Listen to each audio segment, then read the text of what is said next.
Hi, it's Toby from Heavyweight MMA. Today with pro MMA welterweight fighter James Vake. Marlo Elava May. How are you, bro? Hey, nice man. Oh, good, bro. I'm doing good. Thanks, bro. Man, how's your day been? Have you kicked off with training this morning? Yeah, so I just had training about an hour and a half ago, and yeah, now I'm just chilling really. So how does your you mentioned that you work in the evenings. How do you schedule things around working and training?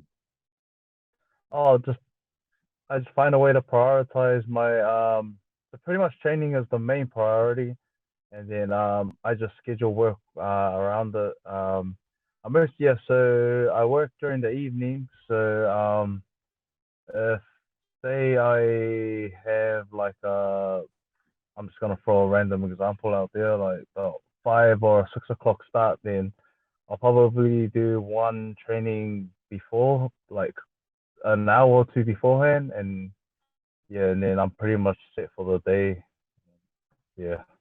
That's it, bro. How do you break it up between like the different skills of MMA, bro? Well, so I have MMA training in the morning. Sometimes I get up real early and I do my own sort of conditioning in the morning. And then yeah, then after that I'll show up to MMA training up at City Kickboxing. And then probably for my third one I'll try get one more in before I start work, whether it's some sort of like another conditioning or just my own sort of drilling really. Or sometimes if my brother's free we normally drill together. So yeah, I just find ways to work around it and make it work. And it's been working like a gym so far. And it's pretty tough, like doing three up to three sessions a day and then going into work, man. Like it must be tough on the body and the mind and everything, eh?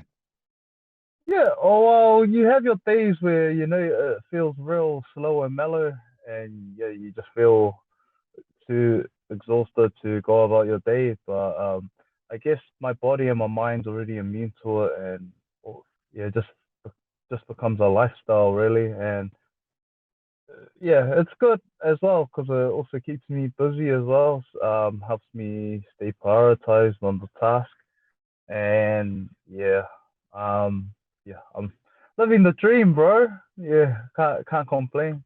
That's it, bro. And what work do you do? So I work as a security during the week, and on the weekends I do carer work. So I take care of this man that's paralyzed from the waist down, and yeah, so pretty much that's what kind of keeps me busy with getting money outside of the competition. And yeah, pretty much uh I'm I'm pretty much well looked after, bro. In terms of money and being able to get in the things that I need to get in terms of drilling and training. Yeah, yeah, That's living cool, the man. dream, bro. That's it. Security kind of like quite a few guys I talk to, especially recently, all do security because it's kind of flexible. Firstly, right? There's a bit of like casual work. Also, it's usually in the evening, so it kind of fits around the Yeah, yeah, training. And the last part of it is that you're doing martial arts, man. So it kind of fits in a little bit with security, right? Like you're the guy yeah, for the yeah, job in a way. yeah. Yeah. Honestly, bro, I mean, people have their own reasoning behind it, but for me personally, I do it just because it's a lot easier on the body, especially doing 3 trainings a day. Rather than like going into like some sort of factory or warehouse and doing some sort of labor work. Like, I mean, I could do that, but like, fuck, yeah, that'll be a lot harder, and I guess it's all about working smarter, not harder these days, I suppose. So yeah, for me personally, I'm just yeah, I prefer security during the week just because it's a lot easier on my body and also it's got flexible hours. So yeah. That's it. What about trouble, bro? What sort of security is it you're doing? Yeah, like in a club or anything like that? Because it's kind of late. Nah, so I get placed in different various places. So sometimes I'm based at like a vaccine center. Like there's still some vaccine centers still happening, even though the mandates have dropped. So I'll be looking after that, or I'll be they've got this new sort of it's like a little carnival for kids. I don't know what to call it. It's almost like you guys have chipmunks in Australia? The chipmunks. You know Yeah. chipmunks Yeah. where you take your kids. It's like yeah, it's sort of similar to chipmunks, bro. I just can't put it into words, but yeah, it's called LimeWire, bro. So sometimes I'm like based between that and a vacuum to this season. So Yeah. yeah, yeah, it's pretty easy. Like That's pretty crazy, bro. So there's none of them yeah, little crazy. chipmunks giving you trouble or anything like that. Don't need to lock them up. Hey, I'd rather deal with them than deal with bloody drunk people, you know, like annoying the hell out of me during my shift. So I can't complain. I mean, as annoying as these little kids can be, I'd rather them than adults. No, 100%. That's 100% true. Now, bro, I wanted to go. I firstly kind of saw you recently at the Eternal MMA 68. I've seen you in the past pop up. I've watched a couple of your fights before online, but I saw that fight recently. How did you feel on that show? It was back on the 20th of August against Jesse Armstrong. Had a good win, a points decision win. Oh, thanks, man. Yeah, no, it was good to get in there and get some work inside, especially in the Eternal cage, because I've been watching Eternal for quite a while now, as I've got like training partners and just I heard a lot about Eternal, you know, as I've been starting off my career, and it was good to get in there and get a bit of an introduction about myself. It wasn't ideally the introduction I would have wanted, just because Jesse was a real gamed opponent and he just made life a lot harder for me. But yeah, I kind of wanted a different sort of introduction where selfishly I wanted some sort of I don't know, I guess a real masterful one-sided domination type of introduction, you know. But hey, we all can't get what we want, so I had to resort to Plan B, and yeah, I couldn't resort. You know, I can't complain because at the end of the day, the crowd was cheering. Everyone, it seemed like everyone enjoyed it. I got fight of the night as well, so yeah, it was pretty cool. Yeah, I enjoyed it. I enjoyed every bit of it, bro, and I'm pretty pumped to compete compete again. Yeah, no, it was good, man. And it's good to get that ring time anyway, bro. Like, surely it's nice to do a masterful master class and KO or get some sort of finish. But Oh yeah. clocking up those hours in there will help you in the future anyway, right? 100%, bro. 100%. It's only gonna make me better, you know. I mean, hey, who knows? In my next fight, I might actually have one of those masterful performances. But yeah, it's pretty cool to just get that out of the way. And yeah, I thank Jesse a lot for bringing that type of fight. Because to be honest, it was mostly him that initiated that type of fight. I just had to like go along with him. Um, yeah, I applaud him a lot for that, and yeah, I'm looking forward to what the future has in store. Yeah, bro. And you mentioned in one of the other interviews I saw that it was kind of cool that you were going over to fight with your brother John Vake as well. And both of you guys picked up decision wins. Both of you had pretty tough matches. So how did it actually feel on the night to be going on together? Oh man, it was yeah, it was cool, but it was also nerve-wracking personally. I was more nervous for his fight than my fight, just because like for me personally, it's like, oh, I don't really care what happens to me, really. Like, it wasn't the worst cases if I lose or lose devastatingly. It's like, oh, I wouldn't care. I'll pick myself back up and find a way as always. But it's just always different when it's your brother competing, especially against a high caliber opponent like Andrew Mills. Yeah, with all the marbles at stake. So it was, yeah, I was real nervous. Um, but at the same time, I was also excited because I also knew the work that my brother put in day in, day out. and yeah, it was a bit of a emotional roller coaster, going through all of that, and then just for my brother to get his hand raised, it was almost like the best feeling in the world, bro. Just not only to see, not only for you to succeed, but also like your brother to also become a victor that night too. Yeah, it was pretty dope. Yeah, that's good, man. Isn't it a funny thing how like I can't speak for having a brother, but when your friends are going in and you're cornering people and that you get more nervous than when you actually compete yourself. It's a Yeah, really weird thing. I think it's because you don't have the yeah, control, right? Like when you go in yourself, yeah, you're controlling the situation. You feel like you're okay, but when you're yeah. outside, you can't directly control anything. You can only help them a little bit, you know?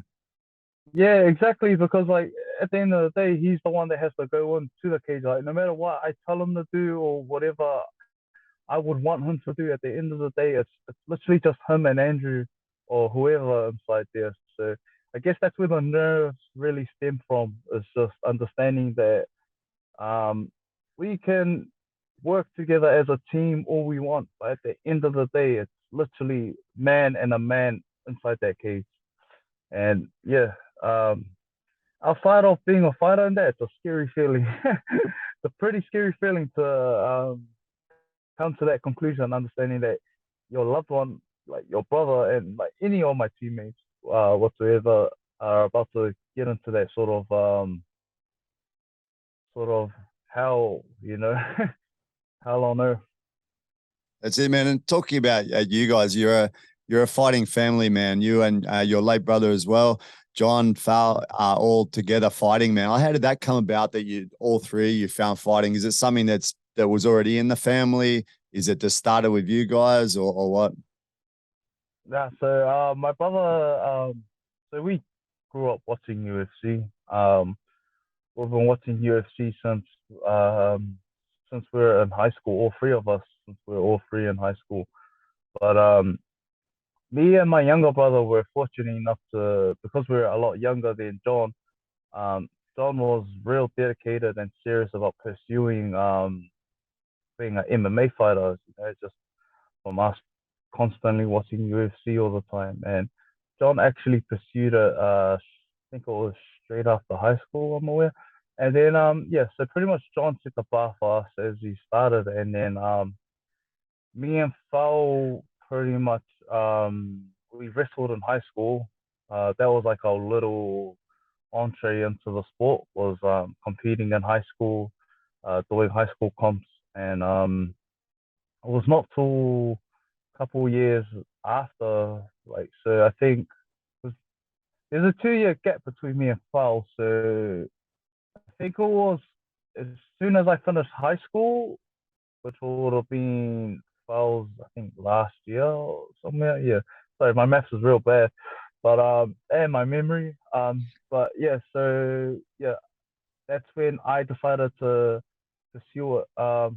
It's strange because I literally started with right after John fought Israel. So when John fought Israel, I remember like there was just something inside of me that just ignited, and I was just like, you know what, I want to give this a try. And like it goes back to that convo that we just had. Like, oh, it's different when you see someone that you love, like like getting in there and you can't do anything about it. So I felt like as soon as I seen John versus Izzy fight, and it was literally right after that, like I just had this spark inside of me that was like, I don't want to see any of my loved ones have to go through that. Like I want to be able to go in there and like give it a crack myself.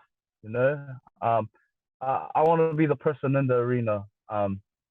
So yeah, ever since then I haven't looked back. I literally straight after that fight I had just been competing, or like not well, training first, and then I competed a year later. Man, I can't exactly remember that fight with Israel and John, but I do remember that John gave him a lot of trouble, man. Like he took him down a few times, right? And Israel's athleticism kind of saved him. And of course, his stand up, because that's where his strength is. But it was his Yeah, athleticism to be able to get out of some bad positions, because John put him in some pretty bad positions, right? More so than yeah, everyone else I've seen almost. Yeah. I mean, at the end of the day, it came down to experience. You know, Izzy was just a lot more experienced. Like Izzy had already fought in the international scene, like even right before John even started competing. Um, yeah, I guess it was just the experience factor there. They gave the edge to Israel that night. Yeah, and as well as everything else, like his size, his athleticism, his IQ. You know, he was a better man that night, and yeah, that feels like so long ago. It's just because like right now Israel's like it's like pretty much like an extra brother to me. So yeah, it feels like that was almost as long as like when the dinosaurs were on Earth, Hey, you bro, what is it with the wrestling too, man? Like, it's not like New Zealand is like a hotbed of wrestling activity. How the hell did you guys even jump into wrestling? Like, you've got advanced wrestling for MMA, right? Like, especially Yeah, watching your brothers fight the other day because he really utilized it, right? Where did yeah, that come from? You said you both started in wrestling. You two brothers started in yeah, wrestling in high school. Like, it just seems kind of yeah. strange coming from New Zealand. Yeah, well, we were like the high school that we went to. We were our high school was fortunate enough to be one of say maybe two or three high schools that have a wrestling program in the city. Yeah, it goes back to what you were saying. Like wrestling is such a dying breed here that there's rarely like any schools out here that have that program. And so yeah, our high school, by luck, our high school was one of the few that had a wrestling program. And I guess it was just a combination of so many things in the past that got us into wrestling. I think it was us also playing footy. Because it really did. To be honest, when I was playing footy, it actually helped me on the defensive end. Like, it actually helped me be able to learn how to tackle. You know, rather than always constantly missing my tackles, missing my defensive assignments. But Well, that's it what was it a is, combination bro. of There's a yeah, few good wrestling coaches obviously coach the league and the union teams around the world, right? Like a few guys I know in Sydney yeah, train some of the good league teams because they realize that wrestling can help with defense and tackling and everything. yeah, 100%. It's definitely something I'd highly recommend. You know, to all these rugby clubs out there, like even the local ones, just to give wrestling or even jiu-jitsu a crack because it's you know, it's still apples and oranges, but it's still got the same sort of concepts. And yeah, so I guess it was also that just playing, being in a highly dominant footy nation, especially a highly footy school as well. The high school that we went to was like mostly known for its rugby, and also we grew up being WWE fans. So I think that was like the big hammer on the head, on the nail. It was just us being able to grow up and watch WWE, and yeah, well, it's weird. It's almost like our destiny was supposed to be wrestlers, It's and perfect, yeah, man, because the wrestling is the base that most people miss from the Australian exactly. Oceanic region. We most of us miss that, but it puts you in a good position to then look along at the world stage as you guys advance in your career because you've got that wrestling base. You got most of the guys are in this region are strong at stand up, right? So you're starting the Yeah, other yeah. way around, which you guys stand up's good too, but you've got that base which is going to help you when you get to Mhm. these wrestling heavy countries when you fight these guys internationally. It's going to come Yeah, sometime too. yeah, 100%. Especially over here in New Zealand, where it's like probably 80 or over 80% striking, and it's very rare to come across mixed martial artists that faces wrestling. You know, especially where me and my brothers come from. Like we just grew up doing wrestling. Didn't realize it was really a rare thing. Also because of how limited the wrestling programs are here. So yeah, I don't know. I guess me and my brothers are just rare breeds around here. You know, just because everyone mostly started off in boxing, you know, kickboxing and all of that. We weren't fortunate enough to do that. I mean, I would have wished to start off doing that, but it just seemed like you know, all roads just led to wrestling, and yeah, it's great because like the main MMA foundation to dominate in MMA is wrestling. It's proven with the past champions and all the past fighters that's been able to dominate in the UFC. It's been proven that wrestling is probably the top echelon style in mixed martial arts. And yeah, like even in martial arts in general, when you look back at how historic wrestling is, where it dates all the way back to even in the Bible days. There was people even wrestling back then. So yeah, it's literally the oldest sport in the world.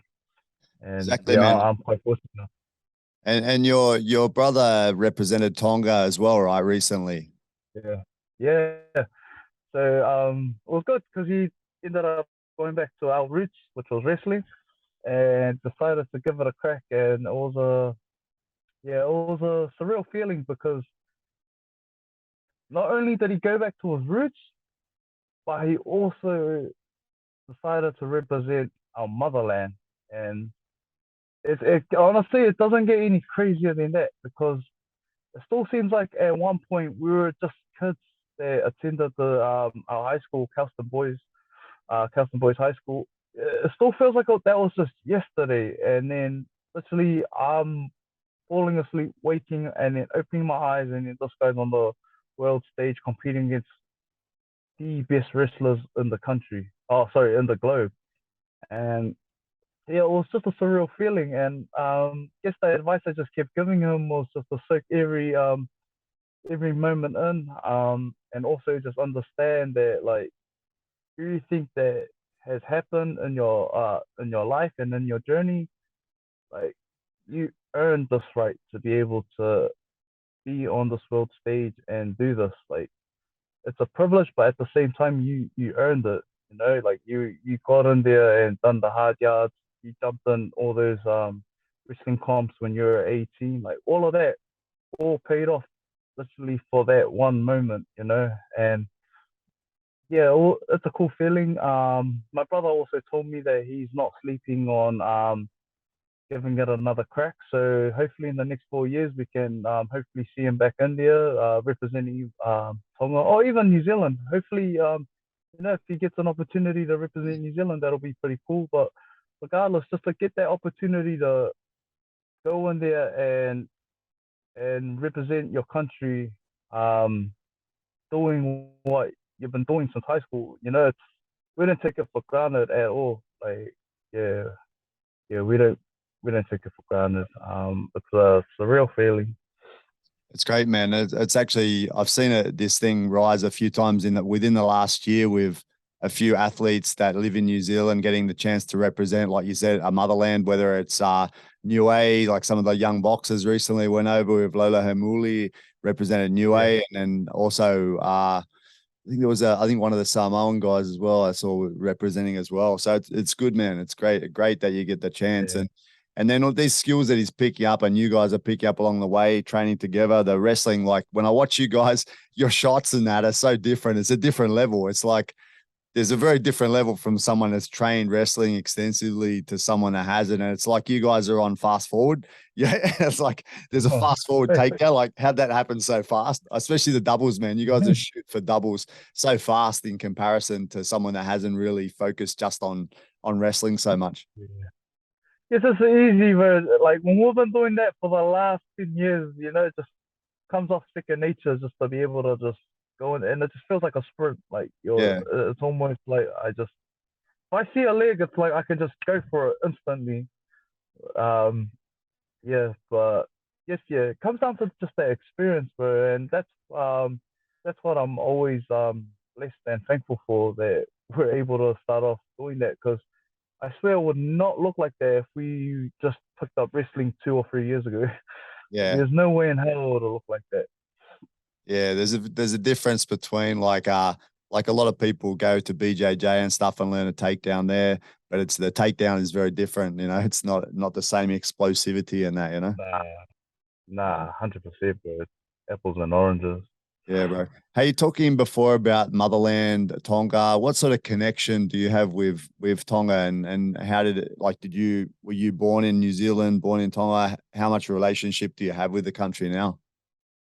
Oh well, I'm full Tongan, so both my parents both Tongan. I was born here, so I haven't had the luxury of um going over to Tonga. That's still on my bucket list. I still want to go over there one day and have a deeper connection with my roots. But yeah, I guess the thing that I take pride in being Tongan is that I have like with what I lack, which is like being able to go over there and understand the culture and everything. I'll make up for it by showing that sort of that Tongan pride. There's this pride where we pride ourselves on like not giving up, and when the tough gets going, we just smash right through it. And I guess that's the bit that I will always hold dearly to me. Um, Being someone that lacks, the understanding of the culture and everything, just because I grew up here, yeah, and I guess I lost a bit of that. Just growing up in a westernized country. Um, but yeah, it's definitely something that I want to be able to have a connection with again. My culture, my heritage. And at home with your parents, did you speak Tongan, or and learn a bit about the culture from your parents? Yeah, so they like I was speaking it up until when I was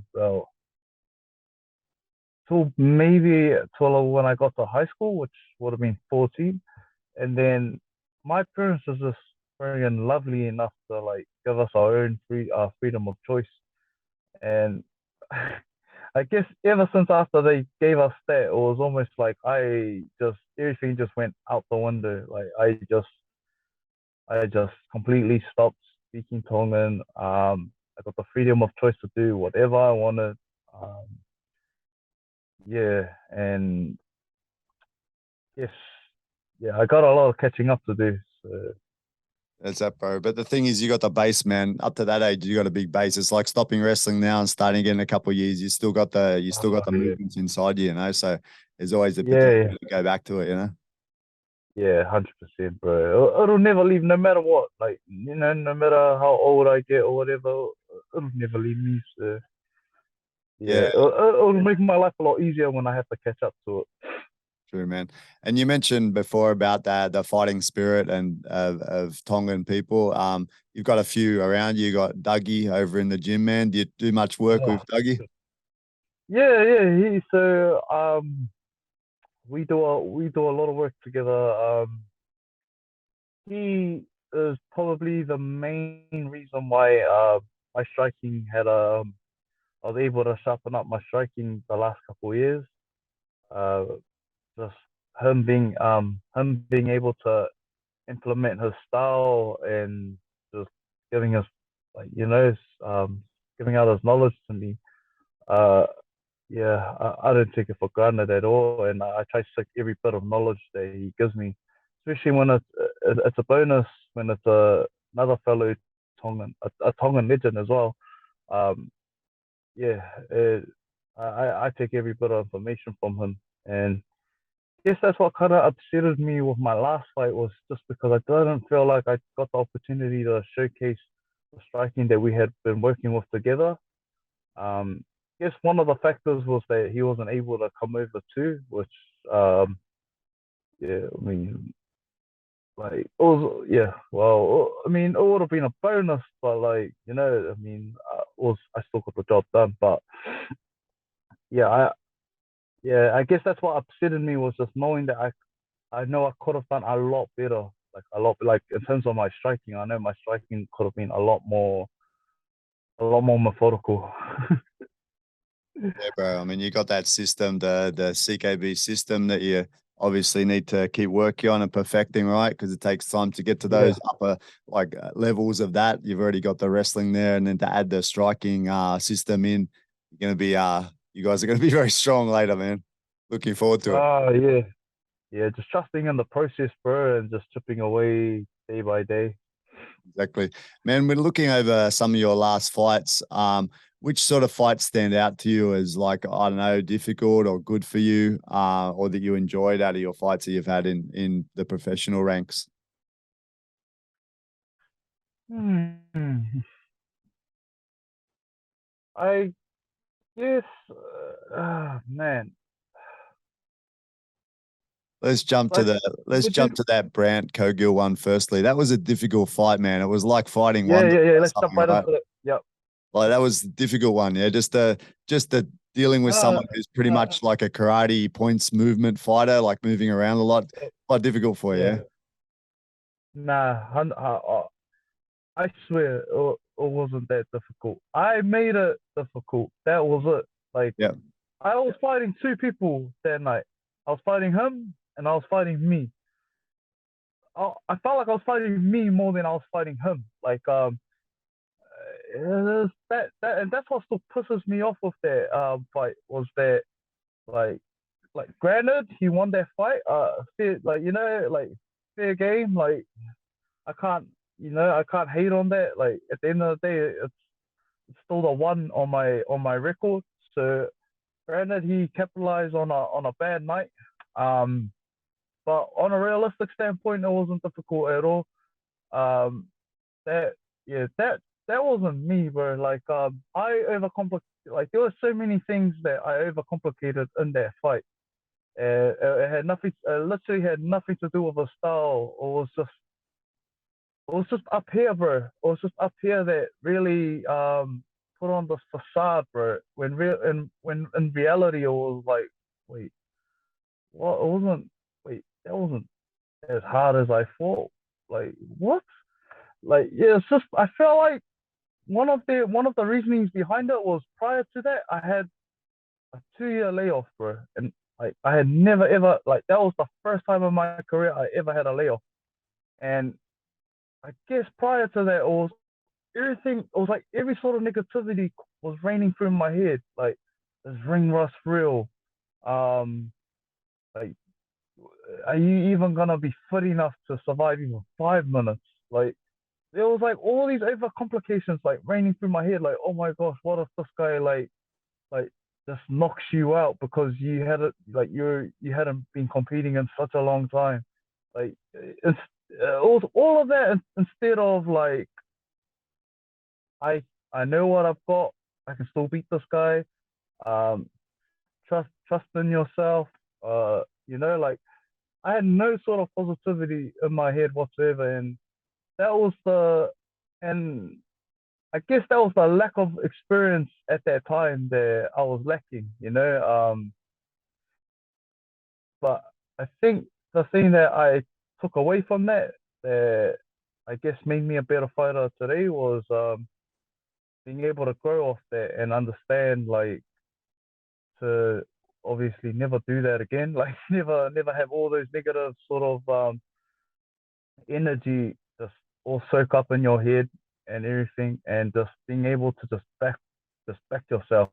Like you didn't go into the gym or you didn't train 3 times a day for you to go in there and then start saying, "Am I ready? Like, can I do this?" That's silly. Like, yeah,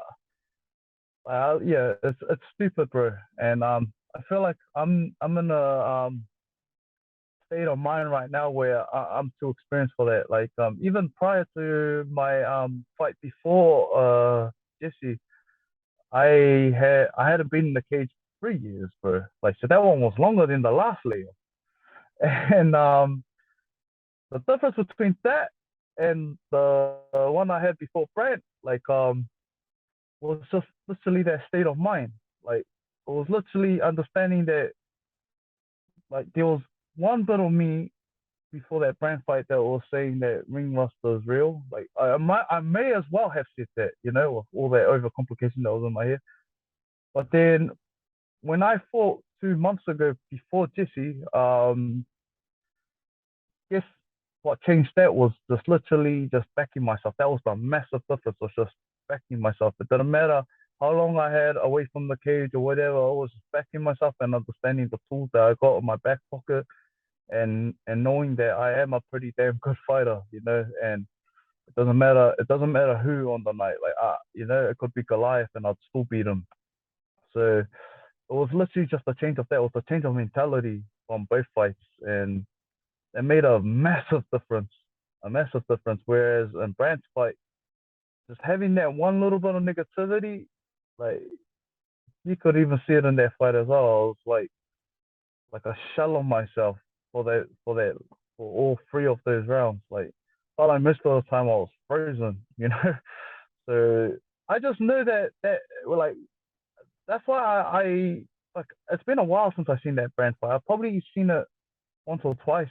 Realistically, I've only seen it once or twice. It's just because I hate it so much that it's like I can't even bear it. It's like I watch one round of it and I'm like, I feel like spewing, bro, just because I know that it ain't me. It's like literally watching a shell of myself. It's So interesting, man, because yeah, watching it, I thought it was the style that messed you up, but it's interesting to hear that it was just all your negative yeah, thinking, and it's what people say, right? That fighting is mostly a mental yeah, thing. Like, of course, you have to have the physical attributes, the cardio, etc., but yeah, mentality plays a lot of part of the fighting, right? yeah, 100%. And honestly, bro, this is like, man, I don't want to sound like I'm taking a lot of things away from Brent, but honestly, when you put in consideration with who I spar day in day out, that's just like, to me, that's why that's what made me feel even more guilty after that fight. Was just after that lackluster performance, it felt like I was disrespecting my teammates, because it's like I train with guys that are a lot more difficult than Brent. And it's like I got no excuse to go in there and look like that. Like that's the standard that I hold. Like when I'm sparring guys like Dan Hooker, even Israel. Like when I'm sparring Israel and Blood Diamond and Brad Riddell, it's like, why the hell can I be comfortable sparring these guys day in day out? But then I see someone like Brad, and then all of a sudden it seems like as if I'm looking at him like he's Khamzat Chimaev, when really he ain't. And yeah, that's what I mean. It was just that state of mentality, bro. I was just, I guess I was just young and just inexperienced at that time, bro. Because well, I was 25 then. I'm 28 now. So like when I look back at that, it's like, yeah, it's like it's pretty cool to be able to understand the growth that I've had ever since that. And yeah, man, it's definitely it was definitely a nightmare, bro. Honestly, that's the best way I could put it. It was a nightmare, and I guess the best way to shut that nightmare down is to be able to go in there and be able to like perform a lot better in every fight, like literally every fight, just so that when people look at that fight, they can understand what I'm trying to say, like that wasn't me. That's the Yeah, best man. way to make up for that, is to go in there and beat these high level guys, and then so that people can understand, like, oh shit, now this guy actually, like, it wasn't a style thing. It was probably somewhere up there that probably stuffed this guy up. Man, I like what you said about how you feel like you disrespected the gym. It shows the respect that you have for your gym and your training partners, man. Can you talk a little bit on like on training with these guys? I dropped down to CKB once before in 2019. Just I messaged Dan and then came and watched Dan train a bit. He was training up for a fight, and I also watched a sparring session there. Had like about, I don't know, heaps of people in there, man. Like I don't know how many, must have been 40 to 50 to 60. I don't know, people sparring. And Bro, that's the standard. I yeah, swear that's the standard every Saturdays and yeah, Mondays. yeah. I think it was All a right. Saturday actually that I went in there. It's cool because like people have said it before, Dan and that say you got to be on your game, like even with the amateur guys there, and you can see it. Like if you don't, I said it before to people, if you didn't know that that's Israel Adesanya and that's Dan Hooker and that's whoever, that's Brad Riddell. They don't stand out amongst the group. There's such good skills there, and everyone's doing like a relatively high level that you wouldn't even notice these guys amongst the crew, right? Yeah, yeah, yeah, 100%, bro. Honestly, the sparring and all the live rounds that we have there, like it's because of that is what shaped me into becoming the fighter that I am today. Just just being able to go with these guys every just day in day out, bro. That's why I wanted to make that statement before my last fight prior to Brian. I mean, sorry, prior to Jesse, that like ring rust isn't a real thing. Like it's back to what Dominic Cruz was saying. Like ring rust is not real if you train hard. And yeah, honestly, I might be mincing my words here. I don't know if that's the actual, the direct quote, but he said something along those lines. I'm pretty sure. But I spar with all these high level guys day in day out, bro. And to me, it's like it doesn't matter how long I take away from like competing in front of like people or competing live. You know, it's just because like to me, that's a fight every time. Like if you can be able to find a way to survive those guys, it's like, but you could literally survive literally anything, bro. It sounds cliche, but that's literally like how I see it, bro. It's like, and it's not just them. There's other guys there that are not high marquee names, but they've got the skill set to be a high marquee name. And like those guys also give me a rough time too over there. And that, yeah, I take it more of a grain of salt, you know, like it gives me also confidence to understand that like whoever I'm competing against is most likely not gonna be better than any of these men that I'm about to start 12 rounds against. So yeah, I guess it's yeah those rounds and everything that I have at City Kickboxing is what I cherish the most. Even though like there are days where I don't because I'm getting my ass kicked. So yeah, it's a humbling, surreal feeling, bro. Bro, you talk about everyone knows the marquee names, bro. So who are the non-marquee names you mean? Who gives you trouble in the gym that are non-marquee Oh, names? bro. There might be pros, whatever, but who are Yeah, the most difficult guys? but they compete locally. So like I normally go with like a guy named Cameron Redmond. He's fighting soon on our local show here, Shuriken. Uh, there's also what's like so another guy named Rodney. He's another Tahitian fella. Yeah, so he's like another guy that's under the radar. Um, I don't know, just trying to think of all the guys that gives me headaches, but besides the ones that we already know. Yeah, I'll get back to you with that. But like most of the time, if it's not any of those guys, it's like the guys that are professional in our local scene, like Brogan Anderson, BJ Bland, Yep. Brad Riddell, Dan Hooker, Yep. Blood Diamond, um, Israel, John, even my brother John, but even Fowl, bro. Fowl friggin' gave me such a hard time, bro. Like honestly, when people are talking about this guy's hands, it's one thing to hear about his hands, but to stand in front of them and feel them, bro, it's like you know, you just can't describe it, bro. It's like all I could just like the only way I could tell you is just imagine standing in front of somebody, bro, and you got like 10 punches literally like raining through your face, bro. And they're not soft punches, bro. They're not soft punches. They're like fast and they're friggin' hard. Yeah. And like it's literally like you have no choice but to like shell up, bro. Like you know you don't even have any time to counter. It's like you have no choice but to shell up. Because Yeah. if you don't shell up, you're about to be a ping pong machine. You remind me of a Yeah, bro. guy. You remind me of a guy in Sydney. I just jumped in to spar one day. He was sparring and his partner had to stop for a sec. I jumped in with this like pro MMA fighter called Ian Schaffer. Have you ever heard of him? He used to fight in the Nah. JNC in Japan as well. Fought some really good guys.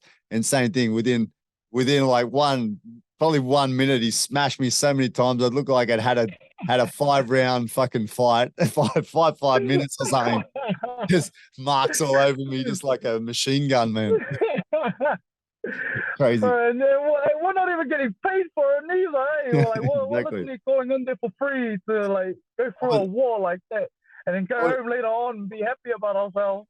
I was What a trying to life. help him out, bro. I'm trying to help him out. Yeah, exactly. Yeah. Anyway, bro.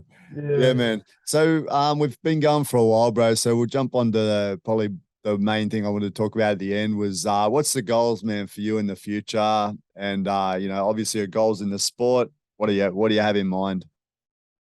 Well, at the moment, I want to be able to compete as much as I can. Get enough wins and experience that I can be able to rack up. Whatever comes along the way of that, whether it's a title shot or whatever, cool. Even if I don't, I'm not fussed neither. But the ultimate goal was to be able to compete in the UFC or even PFL, bro. Like if PFL came knocking on my door like tomorrow, I'd accept it in a heartbeat. You know, just because like every fighter understands that like if you're not signed to any of these high corporations, like it's a rough time to like make a living outside of this, especially when you know what trainings you gotta do to compete in that high standard. And yeah, I guess that's the long term goal was to be able to like compete at a high level, but also get paid accordingly. Um, it doesn't really have to be much, but like honestly, bro, it's a lot better than being able to like work at various jobs and have to make a living like that. Like I would rather fight for like 10 grand, bro, or whatever, than to like find a way to make a living doing this. I'd rather fight for a living. Yeah, And man. that's the ultimate dream for me right there, bro. I'm getting paid to do what I love. Like, it's Yeah. something that I've been doing since like after I got out of high school. So that's like a dream for me. Yeah, bro. When I watch you and your brother fight, I think you both have the potential to hit the big time too, man. So I look forward to, seeing both of you be successful, hopefully getting some more fights, hopefully no more breaks in the schedule like you've had over the last few Nah, years. And if nah, we got nah. you guys working and busy, I expect to see you up the top somewhere. Yeah, yeah, 100%, bro. Like honestly, bro, I felt like COVID was like for this second layoff was mostly due to COVID, bro. COVID was the thing that really kicked our ass with the the vaccines not being mandated in that during that period and not being able to travel. Oh, I guess that was like the thing that shot us on the foot. But with all of that, not applicable right now. It's like, yeah, it seems like it's a lot more possible to stay as active as we plan to be. So yeah, I mean the future's bright, bro, and I'm just chipping away day in day out. Looking forward to it.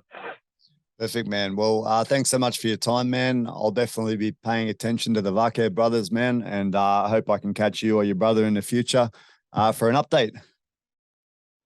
Yeah, sure, Toby. I mean, thank you for your time, bro. I'm glad that I was able to conduct this with you, bro, and have a better understanding of where I'm at and a little glimpse of where John's at. So yeah, it's cool, and I hope we can catch up soon. Cool. All right, man. Thanks for your time, eh?